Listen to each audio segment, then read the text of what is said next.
are looking live at the Calamity Jones Hour. I'm Mandy Jones, the comedian, up and over there somewhere. I am the host of the Calamity Jones Hour, and with me, as always, in spirit, is my husband, Glenn. He has not passed on. He's not dead. He's, dead asleep upstairs. We work very different shifts, and I would not be here physically, figuratively. I wouldn't have any of this equipment. I would not know how to run this show if it were not for him, so I always give him the honorary shout-out, even though he doesn't sit next to me during all of the interviews. This is the 40th episode of this show. Jesus fucking Mary and Joseph. It is the 40th episode of this show, and I'm so glad that the person that's here is here, because I decided I'm only doing this show with people I like. Yes. Not that I don't love and adore everybody. All right, don't get me wrong. Not that I don't love and adore everybody that's on the Wildflowers, which is a show we do every Wednesday from 7:30 to 8:30, but that show's every week, and so there's more pressure on that show to have a guest. So since we're not doing every week here on Fridays, I'm only picking the people that I really, really want to be around. Especially because I don't have my husband to help me field questions. So if you found the show, share the show, share the show, share the show. Oh, we already have 7 shares, which we appreciate. Oh, Bruno, a little late, girl. I know. I'm handicapped. Yeah, you know what? I know. We'll bring her on and she'll explain herself. She'll explain why we were 19 minutes late. Revved up already. All right, we already got people coming at us. You know what? But I'm ready for it. I'm ready for a fight. So come at me, Bruno. Just before I bring this little lady on, I have a couple things to say. Saturday, tomorrow, you need to be at Hopwin's Brewery in Bayshore. I don't even fucking drink and I'm going. I am a comedian, and that's why I will be there. So stupid. But yeah, we're performing a comedy show down there. A bunch of great comedians. So you should find your ass a way to get down there.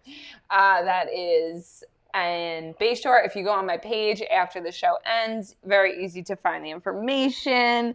On September 13th, we will be back at Cheese Club for our monthly free comedy show, hosted by Tugboat Manny, who I love and adore. And then we have Chris Monty as our headliner. Bruno's giving us the Bob's Burger this image, which he should be accurately, because yes, Bruno, you were out of line. But we love you anyways. Colonel, happy Friday. Actually, I think it's one of these. That's probably offensive. Okay. I love it. This bitch just makes me feel silly. That's all I could say. Okay. So without much further ado, just one more little fucking thing. Okay, real quick. September 24th. I can't believe we're already talking about September 24th. Got everybody just get out and enjoy the summer, because it's going to be fucking gone. We're going to be Laughs in the Little Room with Terry McNeely. Bonnie and I will be on that show. And Terry is a fucking nutcase, so we will have a lot of fun, and that's going to be hosted by Hugh Murray, who I love and adore. So that's going to be a great show. So yeah, stay tuned on my page for all the information for that shit that I just mentioned. And without further ado, I'm going to bring on this really great comedian. She is my friend, and now yours, Miss Dana McAllister. Hey. Welcome. What is up? Welcome for coming. Thank you for coming. Where's the camera? So this is the camera that you're looking at. Okay. And this is the camera that I'm looking at. This is quite the setup. And now that I realize, I gotta scooch down a little bit, because I'm getting on your Yeah, get out of my pants. It's my turn. Get out of my box. Ugh. This is Hollywood Squares, and only you are in the box for the moment. So, my Brady Square. You're here not only because you're an awesome. Well, first of all, the show's all right. What am I doing? The show's about me. So I always introduce the guest about how I know them, and obviously you're a comedian. But there's a lot of comedians, and I'm like, for instance, I'm going to say Darren Dillon, who's a fantastic comedian, who I met him at barbecue where comedians were mingling as civilians, and we were actually not performing. I know it's bizarre when we get together and don't perform. And so I had met him, and I had seen him quite a few times before I saw him perform. So I was actually friends with this person who was a comedian. But I was at an open mic, and I saw your act, and I was like, I need to shake her hand because she is fucking hysterical. One of the first things that stood out in my mind, and I'm gonna, if you don't say the limp, I'll say you're lying. No, it was not the limp. It was not the limp. It was the joke about. I'm talking about your jokes. Oh, right okay, now. word. I'm talking about you have a joke that's saying that no joke, the polio virus. Mm-hmm. You have the polio. You have polio from the vaccine. Yeah. The polio vaccine, which definitely, I've had so many people ask if it was from COVID. Which You're like, no, from the vaccine you get when you're, how old are you when you get the vaccine? I was 4 months old when I got sick with it. So sometime between January 89 and April of that, they gave me a sugar cube of vaccine. It was delicious from what I understand. And now I get great parking and a whole cool career out of it, really using my dead leg to get in the door. It's all good shit. Get ahead in front of you. If you fight me, it's a hate crime. No, but you say in your act, you say that you got the polio vaccine, but thank God it cured your autism. I don't know about thank God, because I'm really, it's a toss-up, you know? I can laugh at that because it's like the person with the, like, I have a black friend. My little brother is autistic, and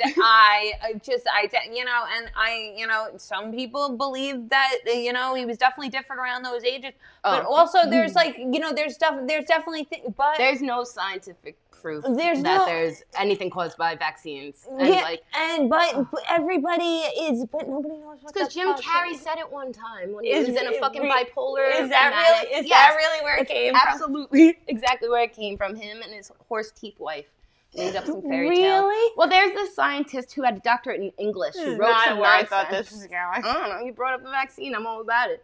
I get flagged if I talk about the vaccine on radio. Keep saying it. It'll say inoculation. When I got my shots. All right. So wait a minute. We were talking about my jokes. Yeah, exactly. Yeah, your jokes carrying you. I make my whole set's basically just making light of my heavy situation. I don't know, just making fun of myself. Yeah, I do a lot of self-deprivating humor. You talk about like one of the things that you talk about. Do some polio perks. You say that your aunt was saying like you should be like the poster child for like shit gone wrong. When yeah, basically I'm like a lightning rod. So like I have all this dumb shit. Like I'm a survivor. I'm not gonna give up. I have a tattoo and it says fighter. And I love that. I love that because you could have put Serenity or something. I could have. Instead, I chose to forever look like I lost a really good MMA fighting match. No, with my limp. You are a fighter. Fuck that shit. Fuck that shit. We got Marsha Fitzpatrick shared. Francis is saying, love you, Dana. Yeah, he does. Kathy Arnold saying, love you, Dana. We got Bruno is now saying, good evening, Dana. Yeah, she's disabled. Yeah, Bruno. So that's why she's late. Not because she was getting coffee or because she just scraped her knee or anything else. It's not even like a bullshit excuse this time. This is the one time that I actually I fell and reskinned my knee. Oh, the old polio card, Dana. Every time we hang out, it's the old polio card. I didn't even bandage myself up until I got here. You didn't have any Band-Aids. I know. I'm an ill-prepared handicapped person, which is just a little worse. That's why we got Francis, the fucking Boy Scout. Frankie is the legs of the operation, and he knows it. The legs of the operation. Yeah, you talk about dating in your joke, which is in your set, which is great because it's important for people to understand that like It's not like a fucking death sentence. When when we're all morbid, Right? Morbid. Not all of us. Mortal, maybe. We're all Some mortal.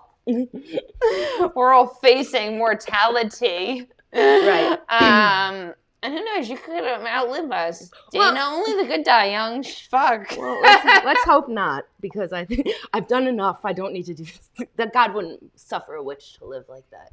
No. Well, I do. I mean, I have my times, and I joke about like how I would kill myself, but I can't climb to the rafters, which is, kind of true. Like I don't know. I don't like when I really. It's hard for me. I don't remember you ever saying that once.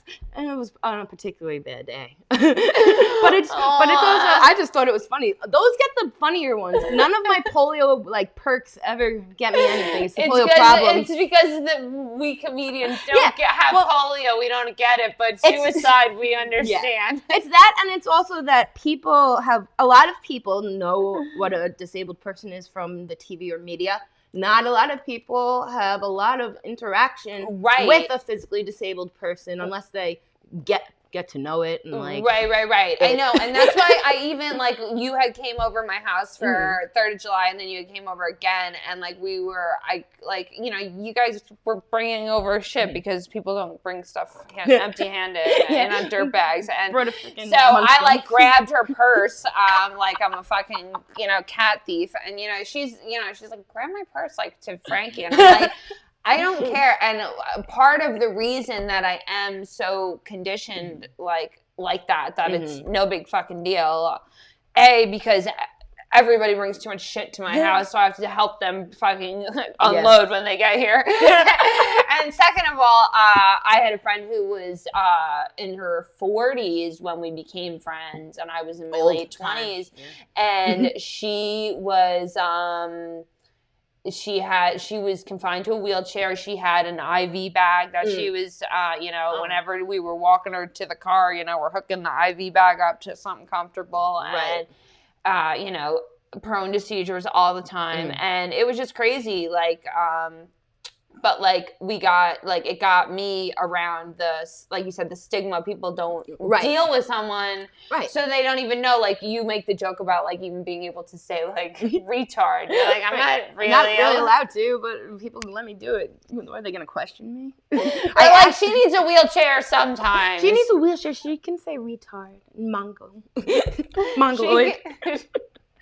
Yeah, it's like wait, thank you, but no, definitely can't. Frankie wrote #legs of the operation.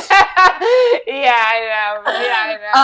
That was good. Well, I told you to run your jokes one day, and you're like, "Is that a pun?" And I'm like, "What?" And you're like, "You told me to run my jokes." I'm like, that went way over my head. No, I find that I'm always the only one who's really focused on it, which is exactly. annoying. Well, that's what made me laugh. I was like, see, she was reading it from a totally different angle that I was like, I didn't even answer for 2 days, and then I like see it, and I'm like, I didn't know you even meant by that, by the way. But yeah, so like, I just noticed like, nobody my age has what I have. I just actually online met a woman who also got polio from the vaccine, and she is 70, which is wow. Yeah, so yeah, I'm in good company. Hell yeah, no, dude, when I first it was 85 years ago. When I first started working, I was like best friends with a lady who was in her mid 60s at the time, and I was just out of college. I was fucking 22 years old, and we were fucking buds. Word. Well, don't get me wrong. I truly I have a respect for the geriatrics with what I have. And I don't really know how to say it nicely, but it's really elderly. Sometimes it's frustrating when I'm the only 32-year-old with this old ass OG pandemic thing. Yeah, that nobody gets. I know. I mean, honestly, let's be real. I hear polio. I think blanket over your legs. Because you know what I mean. That's true. The only because that was the only polio figurehead that we have. Well, here I am. To break the fucking... I don't know if I'm breaking it or helping it. Breaking the internet. Breaking the stigma. Dana's the new fucking figurehead of polio. To be clear, there was a massacre at a McDonald's in the 80s that a handicapped man did that was also, he had polio, and he has like a pretty high kill count for that McDonald's. So. Wow. Yeah. I'm sorry about that. Just on behalf of the community, did you and the other woman write a letter to that particular McDonald's or to McDonald's Corporation? No, fuck that McDonald's. Their fault for the ice cream machine being broken. I'm taking it too. Yeah, that is Fox. Seriously. Sometimes I only go, like, I'm basing my trip to McDonald's based off of that. Based off of the shake.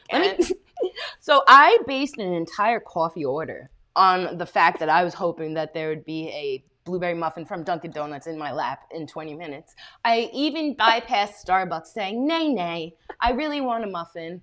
Fuck Starbucks. I know. Very rare I get offered. No. Thank you, though. I have this shitty coffee. And then there was no muffins, Dunkin'. There's like, I'll take my business elsewhere. Americans just run on fucking Dunkin'. I run on Frankie wherever you can stop. The legs run. The legs of the operation does their running. That's why Frankie does the running. Dana runs on Frankie. Dana runs on Frankie, and Frankie runs on Dunkin', but not anymore because we don't have muffins that ours. What the fuck? We've gotten a little out of sorry. I don't know what you expected. I didn't expect much. I just knew it was going to be great. We had a personal conversation that I'm going to just bring up because it's fucking hilarious. Yeah. We were talking about when you were a kid in school, there was a real risk, obviously, for during safety drills for you to like get out of school safety, like to get out of school safely, and that there was they assigned you a woman job, So I guess my school an aide. Yeah, so Plainridge High School, I have no problem like even dropping their name. They really handled me poorly. They didn't try. I don't know what I'm doing. So if anybody's a good lawyer, we got fucking I don't got care. Stories. They wouldn't let me do driver's ed. My mom had to sue and shit. It was nuts. God. Oh, I got it. Don't worry. I crashed into enough cars that they regretted it, so it's cool. But back to the school. So my school would always have our money's worth out of that one. Joke's on you, Plainridge. Exactly. Yeah, I'm Plainridge. I was just a year late. But what was I saying? Okay, so hold on. Okay, so I was mainstreamed most of my life. So my school that I went to, I was the only straight up physically disabled person, and there were like a resource room full of both. And which is fine. No, there's nothing. What is it? It's fine with that, or whatever George Costanza says. It's perfectly fine about that. But I wasn't physically disabled. So I was physically disabled, not mentally. Yeah. Now I am. Yeah. So not that there's anything wrong. Not that there's anything wrong with that. What's what you're looking for? But anyway, so I was always very cognizant of like having the extra stuff. And also my school was not very prepared for having somebody like me. Right, because it'd probably been like years. Yeah, it's been especially since polio. Yeah. Well, but even just special, like how it's so it's like that was one of the arguments people were making. Unfortunately, against transgender kids, they were like, "It's one kid in every like, why are we changing it?" But it's like, because of the one fucking kid. Exactly. So, and you don't have the luxury with them like you do a disabled to just ship them to the special place. Like my mom, it's a damn shame I knew. Polio conversion fucking camps. Goddamn. Oh no, there's like I can go to Montessori, whatever the hell it is. I don't think Montessori is the one. I went to Harmon's Road. Was and they were really good, and it's a good school, and I could have done that, but I chose to be mainstream because I hate myself and like hurting my feelings. So I went. But yeah, so no, but it was part of acclimate. You're gonna get Are you gonna get sheltered and then go into the real world and deal with it? Right. No, I mean, I definitely didn't make that choice. My mom chose it for me. I'm glad she did. In the long run, it gave me a great trauma for the career I have today. But back to the but she thought she was doing I was joking. Like my mom did the best she could. Like and I'm just starting to realize that now, which is a shame because like I gave that poor lady such a hard time. It took me a really long time, and I thank my friend Carrie all the time because she's a woman in her 50s and her daughter is 15 and giving her a run for her fucking money, and I hear stories, and I have since forgiven. She told my mom, "I'm sorry. Please Right. forgive me for my poor for mother, that." she had all that stuff, and then on top of it, I was like, "You had to get me vaccinated. What is wrong with you?" And it was just craziness. I was absolutely in the wrong to do that. I'm so glad I'm vaccinated. Yeah, I really am. But really quick, I just want to answer the fire drill thing because I'm so hung up on it for a second. Because fuck plain edge. that was the question. So they assigned me the hall monitors to go help me, and I think there was like one other who had a physical issue. Yeah. And by 10th grade, I had seen Titanic and a few other disaster movies where handicapped people don't do so good and heroes are made and not made. And I didn't think Miss Loftus would sacrifice her 2 children that were in the school to save my cripple ass for $10 an hour or whatever she made. So I asked my school if I could please stop having her come up to my class to fetch me from fire drills. Yeah. I don't want to train for that and then go down with the ship if I'm not even going to be doing well in the school. So I don't want to die for you guys. Yeah, I'll just start going to the beach. Yeah. So, if I'm going to fucking die in this fucking hell. Exactly. But there were some cool things. Like I had an elevator key, which was very rare. Well, not very rare. Me and one other kid who had a wheelchair. Okay. Yeah. So VIP. Yeah. But then I had also, Columbine happened very close to when I was, it was like 5 years before. Yeah, because we're around the same age. And Yeah. that was what, like 98 or something? 99. Yeah, okay, yeah. But yeah, I was in 5th grade watching a poor kid hanging from a window out. But so I planned going in. I was like, all right, so fuck all those fire drill stuff. I'm going to take the elevator key, stop it between floors, and let it ride. And that's why I was like, okay, polio saved my life from school. So if any of you kids out there have elevator keys, screw your lockdown. Yeah, batten down the hatches. So there was that. I forgot all about the high school polio perks I could incorporate, like getting to pick somebody to leave 5 minutes early from class with me so I can get to the next class without getting trampled. Make a lot of fake friends that way. Prepared me for fame. Well, I can spot a user now. A backer. Oh yeah. Yeah. No, it's and you had even joked that like when you get to a new school or whatever and they assign you other kids to make you feel more comfortable. And Right. But you're like, I'm also just not like your Dana. Yeah. I'm not gonna like put on. Yeah, no, I definitely. They're like, I'm not helping you, fucking bitch. Like, yes, I do not help. I do not assist anybody. I truly, and this is a problem true with growing up mainstreamed like this. I didn't have any physically disabled friends growing up, none. Right. So there was a blind girl in my school. That's not the same thing as having gross motor function issues. So I truly was like the jokester, and that's how I really honed my craft. Oh, right. So I watched the movie 8 Mile. Okay. And I was in 7th grade when it came out, and in it, Eminem just made fun of himself, like, before everybody else, and, like, mean. So that's what I just became, like, my biggest bully, and the kids loved that. Roasted. Oh, I roasted myself. Because it's like, if you can roast yourself before... Yeah, then it's not funny if they say it. Yeah. Because I said it funny. Yeah, I already fucking got it. I'll roast your ass fucking too. Yeah, so, but... I mean, in the long run, it's like, now I don't shut the fuck up about it. I truly, like, so now it's confusing because people think that then they could say the things that I say, and you can't stop it. Like me. No, that's repeating all your jokes, and I'm like, yeah, you know what I like? That one part where you do this. Well, no, like, I don't know, it's weird, like, the interesting kind of, adversary, I mean, so to speak. So, like people, one time at a mic, I had somebody come up to me, and because there was another handicapped person in the bar, they were like, "You guys should kiss," and wouldn't like shut up about it. It was like, okay, maybe I was like, I feel like numbers. I was like, to be like you and the 70-year-old woman pen pal, and it was funny, but though. Like kiss, like okay, pervert. What do you have, like a fucking? Yeah. I'll tell you, it was off screen. Yeah, I think I gotta tell you.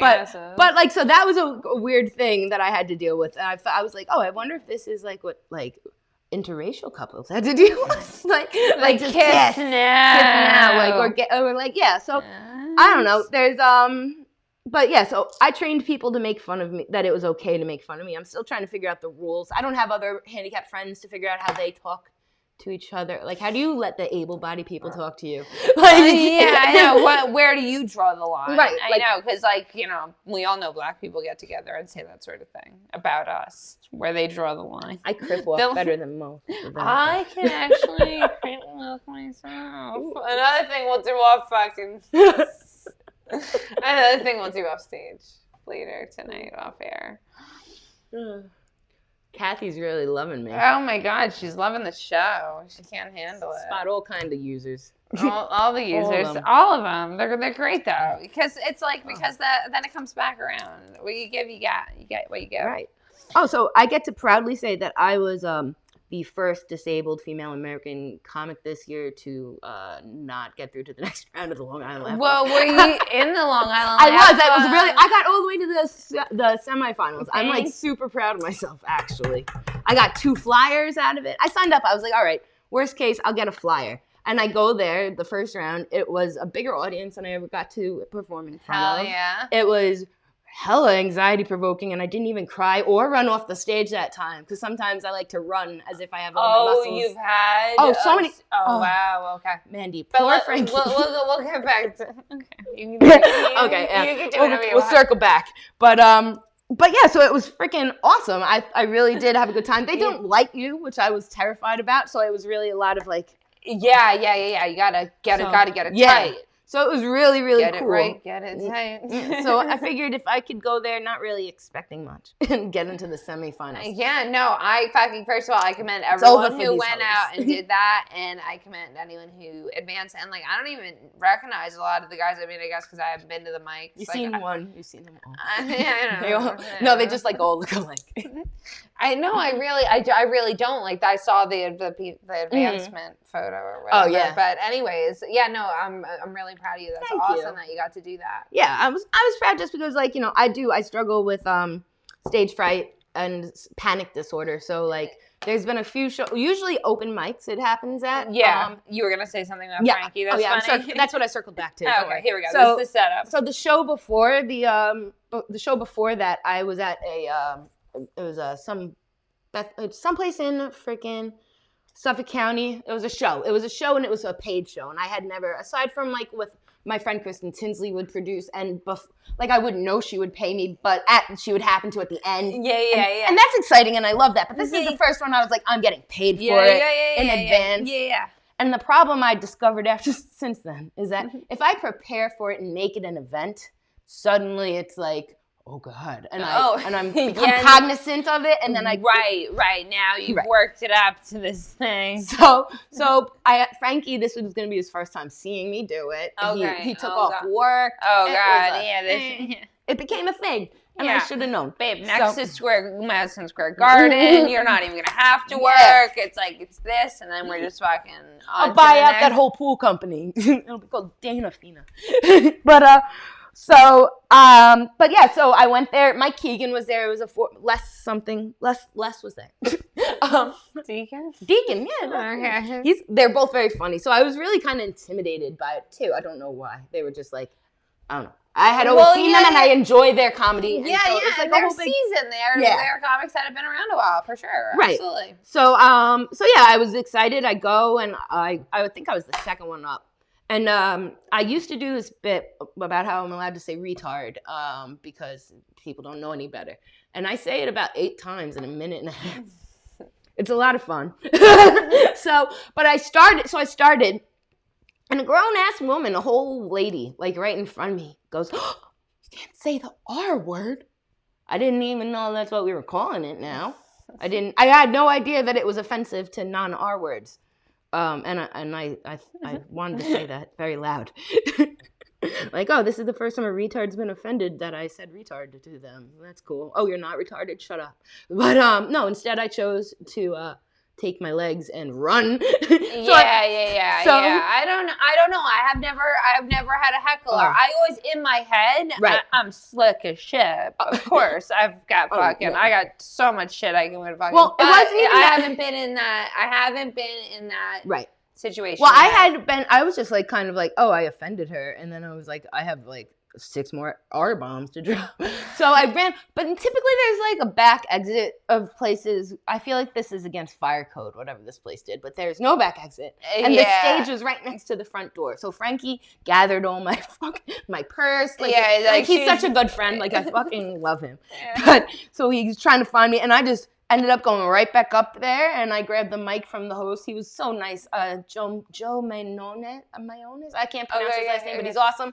And because I left him up there, like, and he was stuck. He was like, so, yeah, polio, huh? Like, because he didn't know me. So I went up there. I did a couple more jokes. I said, I bet you guys didn't think I could move so fast. Ha, ha, ha. And it was fine. Oh, okay. But that's even better. The fact that you can we love a good redemption. After that you can recover, that's freaking awesome. Right. Well, I recovered it. That's the first time. So, yeah, so it hasn't happened since. The guy still paid me. I felt horrible.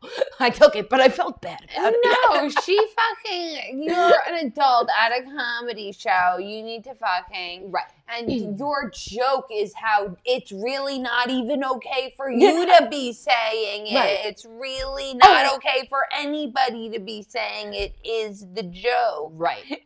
So after my set, I left the stage and I decided to leave early. And I'm sorry for Mike and everybody. I didn't see your performance. Yeah, I get it. And that woman followed me out and proceeded to make my anxiety attack about her and say how she was sorry. She made me, I was like, no, it's my problem. I won't give you the power to let you think you ran me off the stage. But yeah, so she was apologetic and I explained to her, like, you shouldn't heckle crippled people. It's mean. Not nice. Yeah, you just shouldn't heckle people. Like, it's really hard to get up here. It's hard in general for me. In general, for anybody to get up and fucking, and I even, the first time we had the show at G's Club, Michelle was like, you want me to say anything? She was hosting. She's like, you want me to say anything before you start the show? I'm like, just remind everybody, because I know the crowd. I know everyone's cool, but I'm like, just remind everybody that this is fucking hard to even be up here. Right. So if they're working a joke and it's not fucking landing, at least it's fucking, they're at least up there fucking trying. Like, exactly. And I mean, like, what are you doing? Like, fucking a binge watching TV or whatever the fuck you do at your house. It was just it was funny. And yeah, so like... Any other times you've had a stage fright because of other people or because of you? No, it's always just because it really is always because of me. That was going to probably happen during the set regardless. As soon as I was shaky. I was so nervous. I could hear the microphone shaking in my hand. Yeah. It was like that. And it had never been like that. I was like, okay, I got to get out. So that was like the worst case. There was one time at an open mic. My good friend Neil Rubenstein was there, and he's kind of like, he's my I don't know, I get like starstruck when I talk to him. I really like his comedy. He's really great. He promotes great. He's all about the work, and I love it. So so I saw him there, and Nigel was there, and I had only heard of him. I met him once or twice, I think. Yeah. But in my head, I was like, oh, he has Netflix, and he knows Taking Back Sunday, and I'm here, and so I just said, I think I said, oh, Neil's Sunday. Here. And then I left. I just ran off the stage. But I had to wait for my ride to go. I think I'm gonna be sick. No, yeah, I just handed the phone back to Steve Rocco Perillo, and I was like, The only comic that doesn't want fucking stage time. Yeah, Jesus, right? in the history of fucking stage fucking. Yeah, comics are usually fighting each other. We usually are like, is there? I don't see a light. Is that a light? That's not a light, is it? That can't be the light. That can't be the light. 7 minutes in. Yeah, no. It's definitely a half minute. I was surprised that I met the time for the laugh off. That's how usual. Yeah. So typically I'm all about it, and I do it for the feeling after, because that feeling, that little high I get for the 3 minutes after is totally worth the 2 weeks or however long I 3 minutes. I come home and I might as well be doing cocaine. Right. But I'm like, not that I liked cocaine ever, but like wide awake, like wide the fuck up. It's so exciting, right? But it's just like jazzed up, it's the adrenaline of it. And people telling you, first of all, that you feel like you're getting on King to Ka when you're going, and hearing people laugh, and then people afterwards. Not only your friends, but sometimes there's that one, like, just random guy at the bar that you were making eye contact with. Oh, not like, I'm talking like 60 fucking old men. Yeah. And they're like, couple, like, you know, and you're like, good set. Yeah. Like, fuck yeah. Oh, I gotta do this. This is why we keep doing this. I get home and Frankie's not there. I tell my cat, I'm like, I did so good. I remember, I would tell my cat if I had a cat. I tell everybody. When that thing happened, I'm crying outside, and I'm like, Theodore's gonna be disappointed. I'm really just what am I gonna tell Theodore? Yeah, I just have a lot of. He's like, how he has to worry about how he's getting his next can of cat food. Mom yeah, seriously. If you can't be doing. You gotta be doing fake eggs. Yeah, exactly. Actually, the next show I'm doing is the next show I'm doing is James Raniolo's show, and then after that I'm doing Neil Rubenstein. He asked me to be on a show, a guest spot, so hopefully I don't do that there. Yeah, no, you can't. No, but I do get starstruck. I'm like, oh wow, he's a really good comedian. He's very funny. See, I could give two fucks about how I typically am. Any human, any human at all. Right. No, typically that's how I am. But like when I don't know, I took acting lessons growing up. I've always wanted to do this shit. Okay. And so the fact that I'm so anxiety tickled throughout my whole, it really is so annoying, and I need to get through it. And like, so once I started doing comedy, I really became disillusioned to a lot of the comedy behind the scenes. Like, I don't know, I saw Pete Davidson, and he brought his notebook up, and the whole time I'm like, I paid $50 for this unprofessional piece of garbage.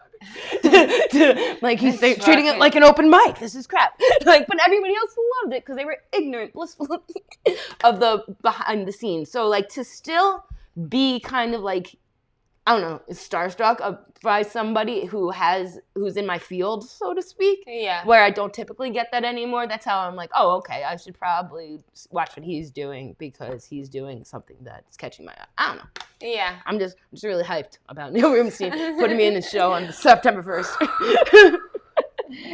Yeah, that is awesome. What's the date of that? September 1st. September 1st. And where can we find tickets to that? Or where is it located? There's going to be a flyer. I have a bunch of flyers on my Facebook. It's at McAllister. Amityville Music Hall. Before that, though, James Raniolo has me in a show. Oh, what a great place. One Eye Jacks. It's free. And April 21st. I don't know what time. Just show up whenever. They have good Popeyes next April door. 21st. August 24th. 21st.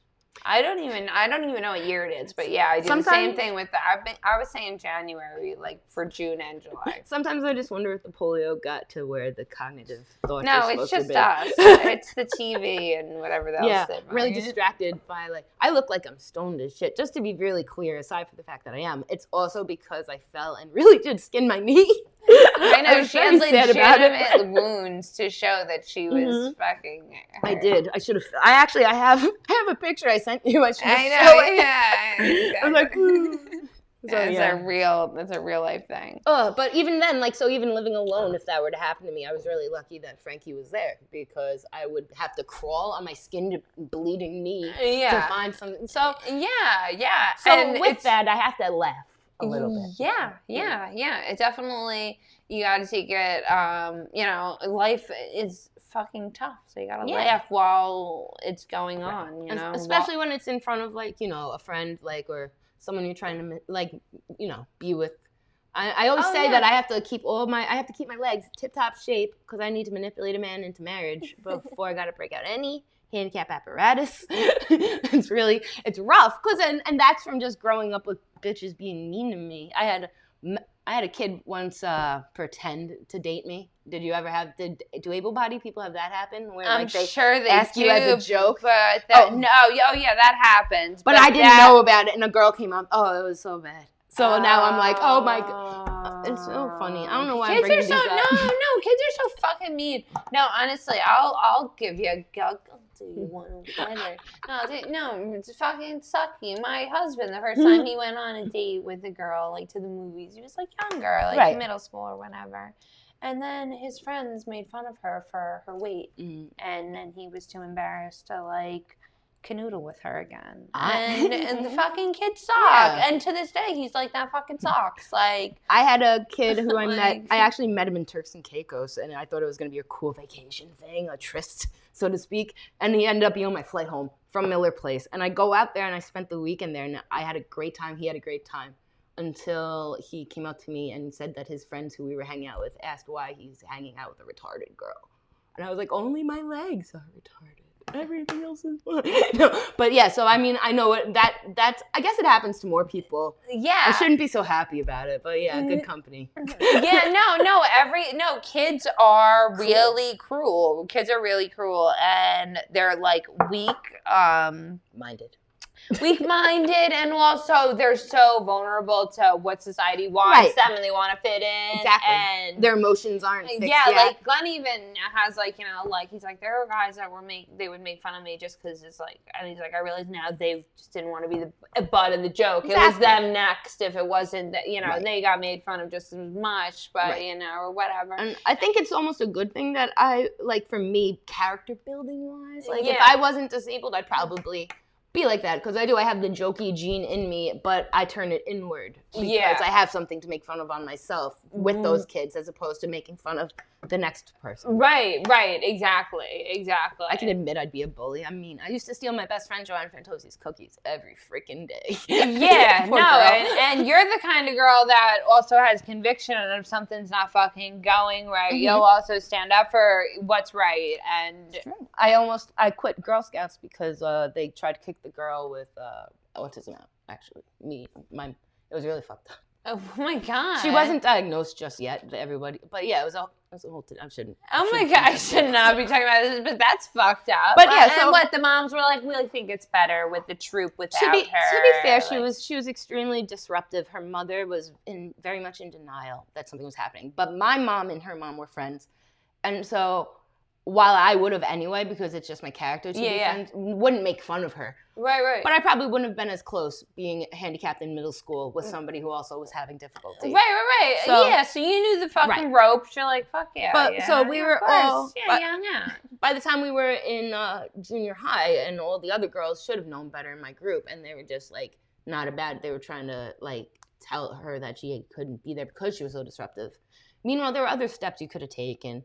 Or not be so direct, or like just shut the fuck up because it's Girl Scouts and you don't even treat us right. Well, I don't know, but so yeah, so Oh my me, God. Kids are the fucking worst. Yeah. That's why I'm not gonna procreate. it's okay. A lot of Fuck them them. aren't doing well now, so. Plainage has a rough group. A lot of us are married. They're all into marrying. It's just fucking. Oh, is there? There's It's so incest? fascinating. No, not there's Incest? No, they're all having babies. Yeah, so I it's keep a- telling Glenn another one bites the dust and we high five. Well, they're all marrying it within the grade, so it's a bunch of kids who I never would have thought would like be together. Yeah, because they like never hooked up or whatever, Right, never yeah. dated, but there was always some sort of tension. And or they're all doing something. great, and they're all buying the houses in Plainage. I'm glad to see 2.0 is just going to be 2007 again. Yeah, Chad's and Taylor's. Chad's, and- Tails, Kyle's, Michelle's, yeah, Michael's. well, whatever. Yeah. That's all right. Good for them. Go. I'm surprised people are still watching. Yeah, go babies Go. every 9 months. Well, no, I just think it's funny. It's just funny that they all. It's interesting to me that my grade did not look elsewhere romantically to get like so. It always leaves me wondering, like, if I wasn't disabled and I had a boyfriend in high school, I wonder if I would marry him and live in a cool house now and be one of those people who goes on marathon that's runners. what we can't do. That's what we as people have to like. Because I look at comedy as my little career baby. Yeah. At night, I can't go out because I have my little comedy career baby that I have to take out on Wednesdays. And Right. Daddy can't take care of him on Wednesday nights. And when some Fridays, it's my turn to take care of the comedy baby, and I have to take care of the comedy baby. And, you know, it's like, I try to look at it like that because I am posting pictures of me on stage and me doing stuff. Right. And that might upset some people who are sitting home. But, you know, sometimes I see, you know, first birthday parties, and gender reveals actually just upset me vilely for other reasons. But, but like, you know, like the cutesy fucking stuff, the hand crocheted out of grandma's hair, Right. fucking newborn wrapped up looking. I'm just like, enough. First of all, it's just part of like a it is potato. give the kids some privacy is my biggest beef with it. I don't know anything about privacy. Like, you know what I mean? Yeah, like, I know. Like, it doesn't want to be on pictures. Because now it's on the internet, and now you're 18, and your friends can go to your mom's because she doesn't know how to delete Facebook, and it goes back. Or how about you being born? Or the gender reveal that caused all those forest fires? Imagine being the poor baby that thanks for coming to Earth, you burnt down like a whole you little arson. Good job. Parents are terrible, so are you. Is it a boy or a girl? I don't know. Well, yeah, what was it? It doesn't matter. Ends up strange. Piece of shit is a piece of shit kid is what it fucking was. I hope it changes it. Gender. The forest fire. Somehow that's getting. Oh, poor Lord. I really like your icon here, the skull. Yeah, my buddy Zach Decker had done that. Yeah. Well, you had posted something humbling the other day. You always post funny shit, but you had posted something humbling and something I took for granted, and I thought I'd bring it up.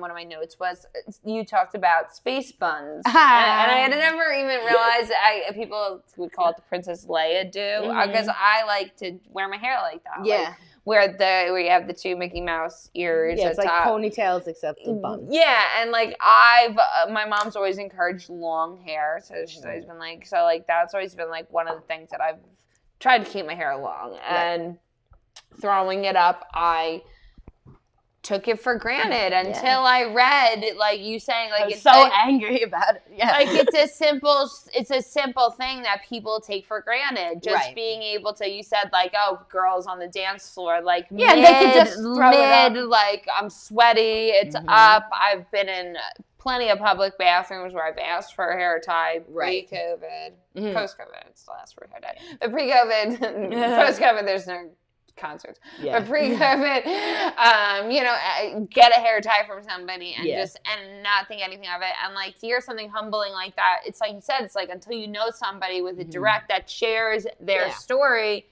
how are you gonna have any fucking idea? Right. And I mean, I don't know what my goal really is in posting those kind of things because it's to educate, I think. A little bit. It educated me. If you see me with the lopsided pony, mind your business, is what I'm saying. No, just because it's very difficult, and I post it because a lot of times I forget. So I post it for me. Like, I was considered for a movie role, and I tried to explain like I have a disability, and they were like, "Well, how disabled are you?" And I was like, "I limp." And that's how I describe it. But it's way more than that, really. It's more of like, I have to spider crawl my arm up to a wall to hold it like this, to do a ponytail. I have like scars and stuff. And so I ended up during the audition FaceTiming him and showing him how I could walk and stuff. Because it's concerning. And so I still don't know even how to describe it or what exactly my limitations are. So how do I expect others to be comfortable or okay with it? Right. And so I think that's why. And also, you don't want to become a self-fulfilling prophecy in a negative light where you're like, this is all I could do and set your limitations. Right. I mean, you obviously have to keep yourself preserved, but like, you know, like... well, I think with polio, there was growing up, I was brought up under the use it before you lose it method with polio, which is like you use them all, like my mom would always be like, you can't miss a fucking thing because you got to go out and do all these things now. Where now it's like preserve to reserve. It turns out was the better way to go because everyone's like having it happen again. Like it's called post-polio syndrome and stuff. So now it's difficult for me to navigate my abilities and what I should like sit out and preserve because I'm a fragile little thing. And so it's rough because I don't like my mind isn't handicapped. Right. A lot of people are like, thank God you have your brains. And I was like, oh, she would have just given it a little stir. I'm very cognizant of all my shortcomings on this. And then I remember, though, then I'll talk to somebody who has a brother with autism or a Bonnie or something like that, and kind of like how my status helped with that. It reminds me like, oh, no, I'm very grateful that I have my mind. And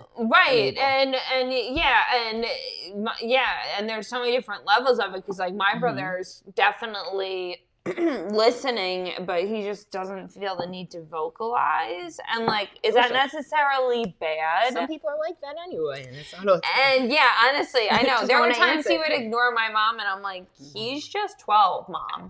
Like, don't let him play you with his fucking autism game. He's just not listening to you. Because like, I would always leave the house every time I would leave my mom's house.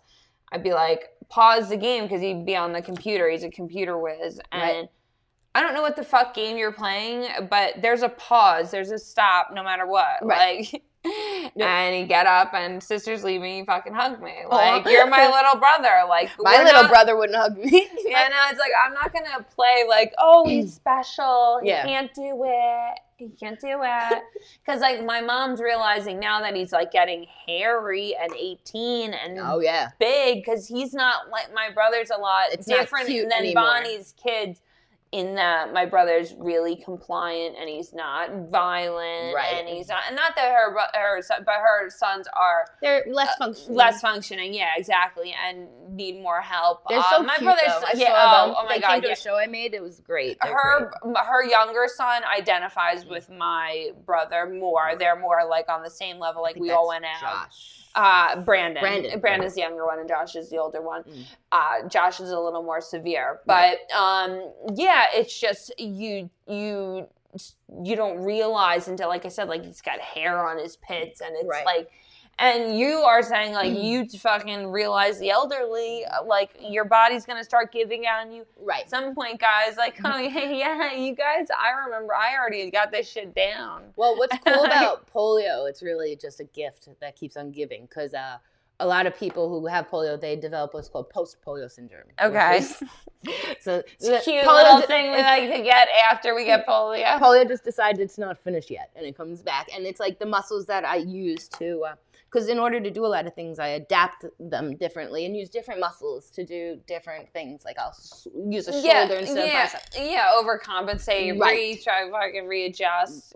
So because I do all that with those muscles, they're going to be breaking down faster. Because usually people aren't doing this one as much. As much.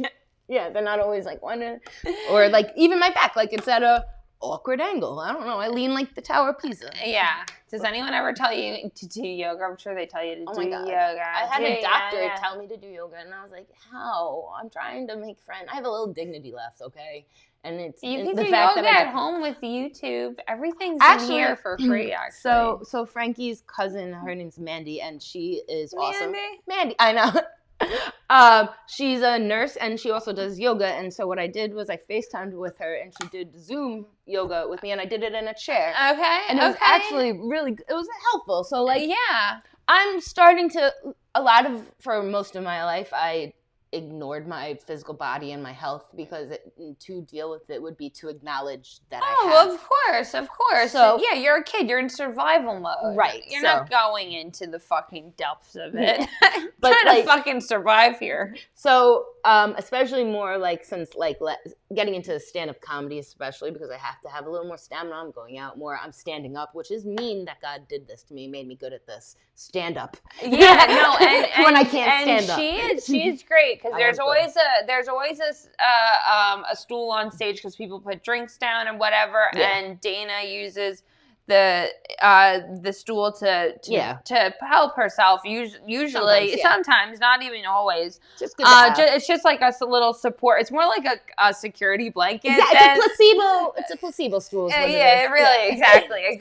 We're just gonna get a hologram one of these days. It's not actually gonna even be a real stool. But there are things that are difficult that I get a little upset that other comedians don't need to worry about. Like I don't care. The stage in the little room, the governor's little room, they have this Fisher-Price baby's first detachable stair to get on there. You do know most comedians are over 300 pounds, right? Oh, I know. I don't understand. But like, their insurance must be fucking stellar.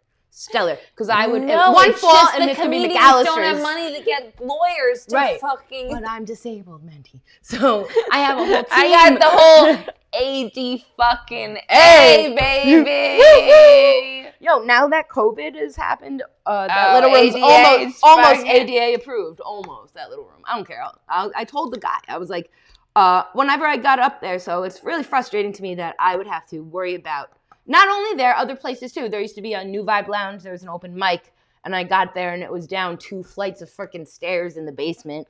And I was like, oh, thank God Kieran isn't here because he would have to wait outside for somebody to come get him, you know? Yeah, no, I know. It's like, seriously, at least you have the option of with another person's help or whatever. Right, Like, not everybody. I know, my husband installs doors, and it's like fucking, there's doors that aren't fucking big enough for a wheelchair in hands. It's like, oh, that's great. In a school? I live in a handicapped, New York State run handicap apartment housing. And the fucking wheelchair door opener doesn't work, and it hasn't worked for like 6 months, and it's absolutely ridiculous because I'm the only disabled person in that hospice of a place. It's elderly and disabled, so a lot of people. There's another guy with polio there. That was fun. He figured it out before I did. He's like, "Why do you think my leg looks like this?" I was like, "Mine doesn't look like that. I hope." Right, guys? Right? Get away from me. He brings me articles about, like, what I wish I knew when I was growing up. I think of you as a daughter. I'm like, oh, God, don't. What are the odds of both of us in a family having this, sir? Get away. But yeah, so no, but my adopted rampant polio family. Like, don't get clingy, guy. Just because we share a diagnosis and an apartment building. I get together with all my bipolar friends. Oh, I have that too. If I wanted to sit with people I wanted, I would be in spa housing, but I'm not. I have a lot of borderline friends. I do that. It's like bipolar, except way faster. It's really confusing. Yeah, I've actually, they're like, we don't actually know. And then I just stopped paying for it because I need to buy a house. There you go. I was like, I'm healthy enough. Yeah, I feel fine. I'm making enough choices to be able to afford a house. I'm all right, guys. Thank you for your care there. Yeah. No, I think about it. It's not bad. It's not a bad thing to do. No.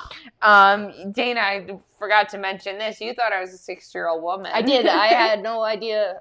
I'm terrible at guessing ages. I just saw the flock of crows you were with. 60. I didn't say 60, did I? I just thought, I said it's probably because of the older cats I hang out with, and you go, yeah. And because you say things like the older cats. You said I was going to be a riot, which was like, ooh, I'm a gas. The shindig's going to be a real gas.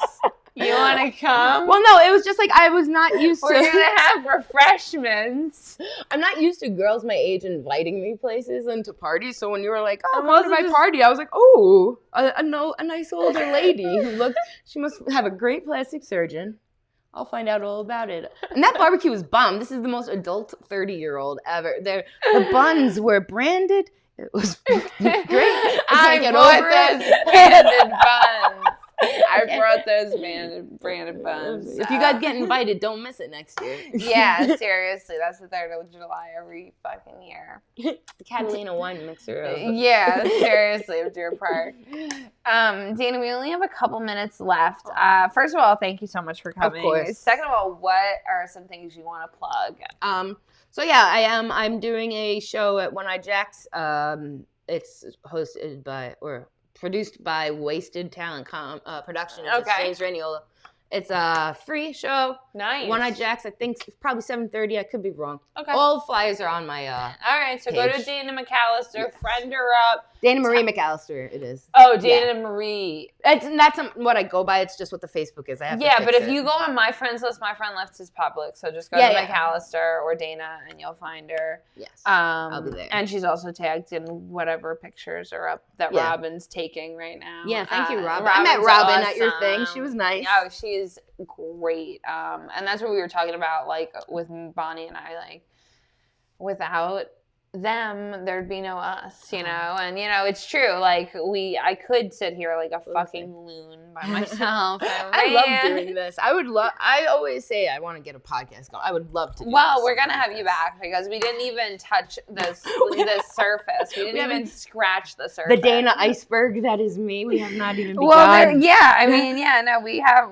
We just laugh all the time. You've got a great sense of humor. I do enjoy it here. And I'm really thankful that we not only met, but that you were able to come tonight. Oh, yeah, thank you very much. Thanks to Frankie for driving me. Yeah, Frankie, thanks for being the legs of the operation. I think that is your best. Not you were hilarious tonight, but that was a good one. Yes, so that's what we go by. I have to remind him of it when dishes are due and stuff. But I should start doing housework. I use it as an excuse, but I won't. So the legs got it. All right, guys. Everybody get home safe. This is the 40th episode of the Calamity Jones Hour. You should subscribe to Mandy Jones, the comedian, on YouTube. Do it. That's it, guys. Love you all. Bye. Nice meeting you guys.